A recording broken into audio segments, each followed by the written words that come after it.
السلام علیکم ورحمۃ اللہ وبرکاتہ۔ بسم اللہ الرحمن الرحیم، نحمده ونصلی علی رسولہ الکریم، اما بعد۔ رمضان المبارک کی آخری رات میں سب روزے داروں کی مغفرت کر دی جاتی ہے۔ یہ مضمون پہلی روایت میں بھی گزر چکا ہے۔ چونکہ رمضان المبارک کی راتوں میں شب قدر سب سے افضل رات ہے، اس لیے صحابہ کرام رضی اللہ عنہم اجمعین نے خیال فرمایا کہ اتنی بڑی فضیلت اسی رات کے لیے ہو سکتی ہے، مگر حضور صلی اللہ علیہ وسلم نے ارشاد فرمایا کہ اس کے فضائل مستقل علیحدہ چیز ہیں۔ یہ انعام تو ختم رمضان کا ہے۔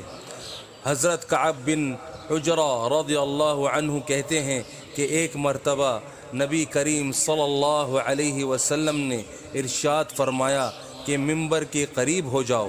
ہم لوگ حاضر ہو گئے۔ جب حضور صلی اللہ علیہ وسلم نے ممبر کے پہلے درجے پر قدم مبارک رکھا تو فرمایا آمین۔ جب دوسرے پر قدم رکھا تو فرمایا آمین، اور جب اسی طرح تیسرے پر قدم رکھا تو پھر فرمایا آمین۔ جب آپ صلی اللہ علیہ وسلم خطبے سے فارغ ہو کر نیچے اترے تو ہم نے عرض کیا کہ یا رسول اللہ صلی اللہ علیہ وسلم کہ ہم نے آج آپ سے ممبر پر چڑھتے ہوئے ایسی بات سنی جو پہلے کبھی نہیں سنی تھی۔ آپ صلی اللہ علیہ وسلم نے ارشاد فرمایا اس وقت جبرائیل علیہ السلام میرے سامنے آئے تھے۔ جب پہلے درجے پر میں نے قدم رکھا تو انہوں نے کہا کہ ہلاک ہو جائے وہ شخص جس نے رمضان المبارک کا مہینہ پایا پھر بھی اس کی مغفرت نہ ہوئی۔ میں نے کہا آمین۔